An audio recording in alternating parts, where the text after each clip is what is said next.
خب بچه ها، پوزیشن اول ما استاپ شد و پوزیشن دوم رو منتظریم ببینیم واکنشش به این ست کندل چیه. من یه دونه بای استاپ گذاشتم اون بالا که اگر بتونه برگرده این کندل رو ببینیم چجوری میخواد واکنشش رو نشون بده. اگر بتونه برگرده به اون ست کندل بالا، ما میتونیم باهاش تا یه بای رو تا TP 1 یا 2 حداقل بگیریم.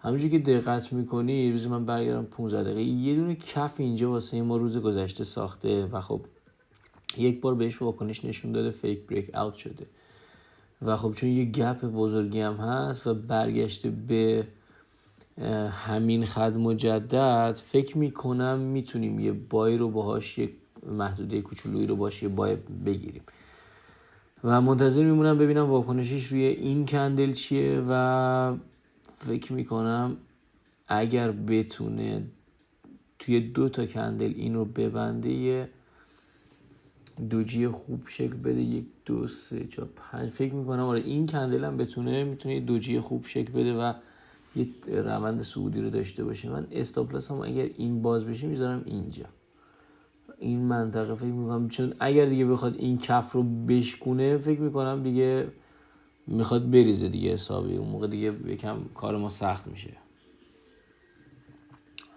خوب داره بسته میشه واقعیتش. اگر این کندل اینجا بسته بشه خوب بسته میشه. بذارید بازم واکنشش رو به این 2 تا کندل آخری، به این خط لاین زرد هم حتی ببینیم.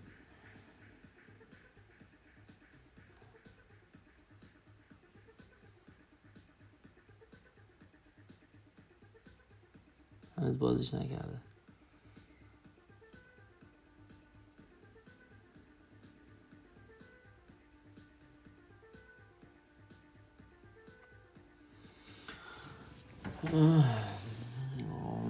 بذارید من اینو بیارم بذارمش روی نقطه SL که بدونم نقطه SL قراره کجا قرار بگیره. ببینید اینجا هم یه دونه واکنش خیلی خوبی ببست داشته و فکر میکنم بشه ازش یه 1-1 رو حداقل گرفت. بازم ثبت میکنیم هنوز پوزیشن اون باز نشده. اگر بتونه این رو بشکونه، داره باز میکنه، جون بگن یه کوچولو.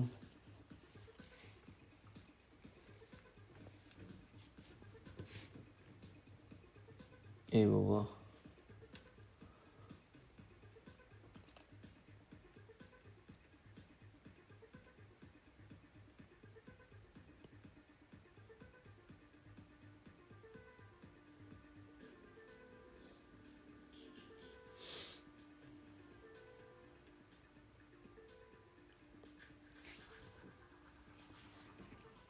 همچنان باید صبر کنیم ببینیم که میخواد بازش کنیم.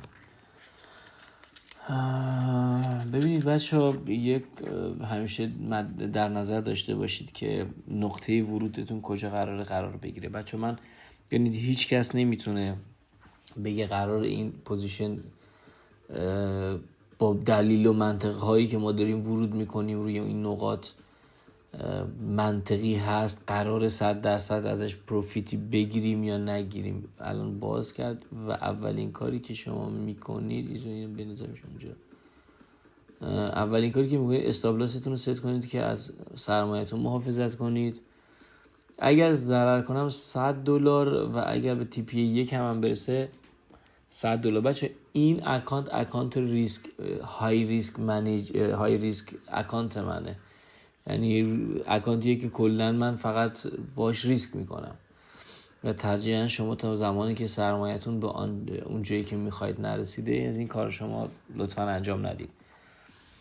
و خدمتتون که عرض کنم بچه ببینید، من اینجا یه نقطه ای رو پیدا کردم که خب به یه سری از دلایل به خودم گفتم امکان یه صعودی رو داره.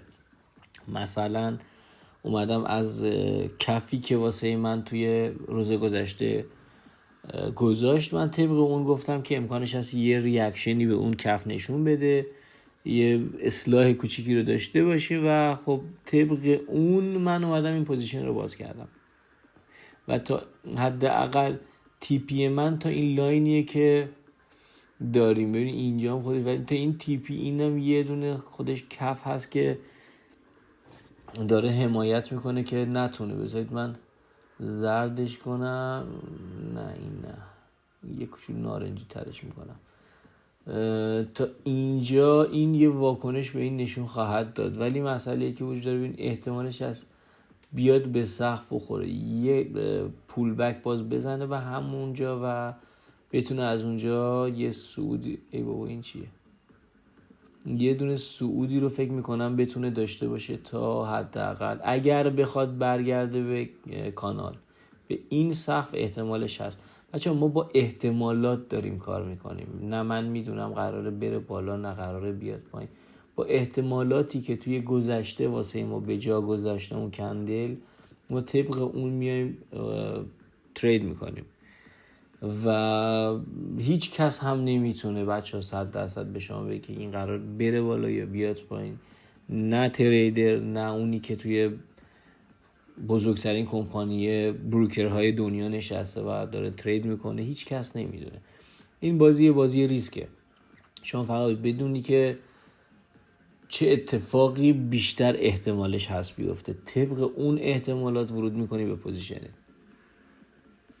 تا اینجای کار نزدیک $40 $36-7 توی سودیم. اگر به تیپی یکم برسه $100 ما سود میکنیم، ولی بازم باید ببینیم آیا خواهد رسید یا قرار نیست برسه. اینجا خودش بازی کوچولو بچه ها چیزا ببینید، سقف پایین سقف پایین سقف پایین، و این اگر سقف قبلیشو نتونه بشکونه احتمالش هست که بخواد ریزش کنه، اینم در جریانش باشید. ببینیم اینو میبینید چه واکنشی داره نشون میده به همین خط زرد. اینجا فکر کنم داره میشکنتش. بذارید من اینم بچه اگر برسه به این ناحیه من 50% از پوزیشنم رو خارج میشم. کل پوزیشنم رو واقعیتش تیپی رو نمیذارم که بتونم یک کوچولو سود بیشتری ازش بگیرم.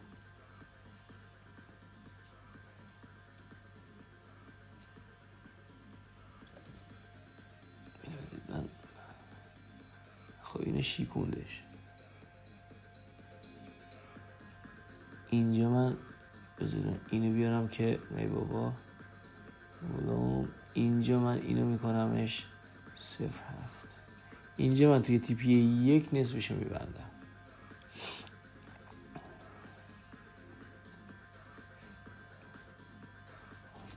آماده نگهش داشتم سری شلیک کنم. بذارید ببندمش، فعلا داره ریاکشن نشون میده. این سقف هم سقف مهمیه. سقف‌های قبلیشو بچه همیشه در نظر داشته باشید. امیدوارم که نخواد اینجا سقفی واسه ما بذاره، چون این اگر سقف پایین تر از اون باشه امکان زیاد هم داره که بخواد چیکار کنه، بیاد استاپ لاس ما رو بزنه.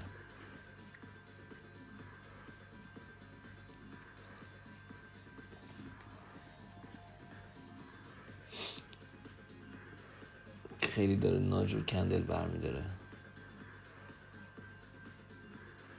اصلا این کندلی که زرد رو دوست نداشتم خیلی. ببینید کندلای بای کوچولو کوچولو کوچولو کوچولو، بعد یه دفعه 2 تا کندل زد، نصف کار رو برگشت. قشنگ برگشت به نقطه ورود. ما کندلی که زد جذاب نبود، خیلی هم سنگین و قوی بستش.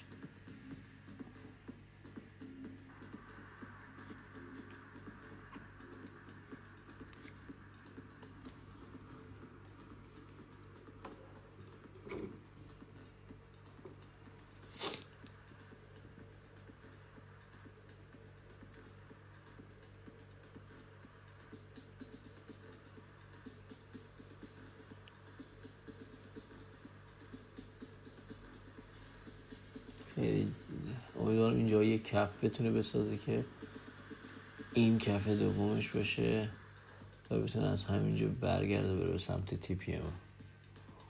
در غیر این صورت اگر نتونه اینجا کف بسازه، ببینید چه واکنشی به همون خط زردی که اومدم مجدد کشیدم و واکنش خوبی نشون داد. ولی خب امیدواریم که بتونه با یه کندل بزرگم بشکونتش.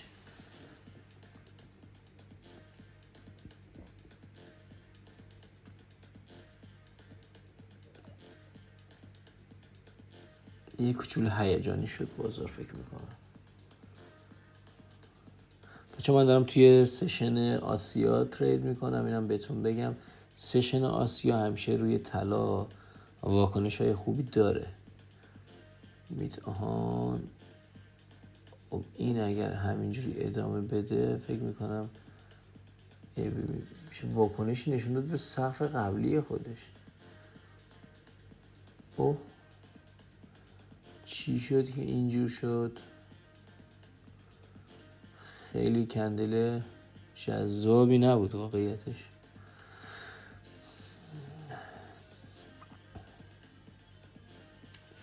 خیلی داره خب این یه کوچولو کندلش خطری بود بچه.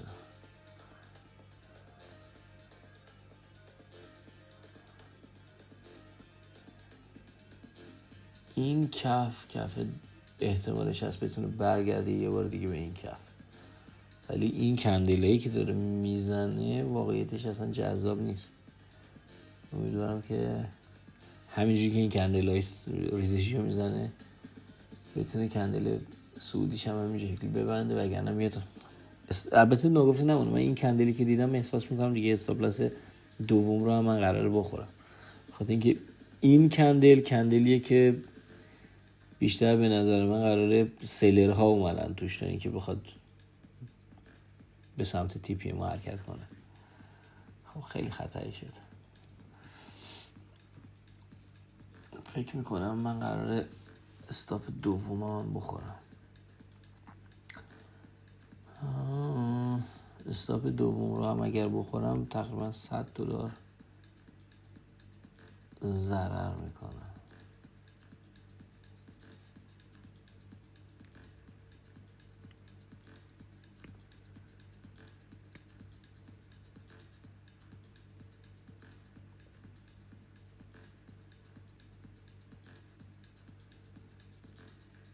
این پوزیشن با استاپ لاس بسته بشه بچه من دیگه امروز هیچ تریدی نمی کنم. بذارید ببینم واکنشش چیه، چه خواهد بود و فکر میکنم بله دیگه اونم شیکون و احتمالش هست استاپ لاس ما رو دیگه بزنه و تمام. خب من استاپ لاس دومم خوردم و مرسی، تمام. سعی میکنم دیگه فعلا امروز تریدینگ نکنم و صبر میکنم واسه پوزیشن بعدی که چه ریزشی هم کرد. صبر میکنم واسه پوزیشنی که حالا فردا ببینم چه واکنشی میخواد نشون بده، چه جایی رو بهم نشون میده و اونجا ورود کنم واسه یه پوزیشن بعدی.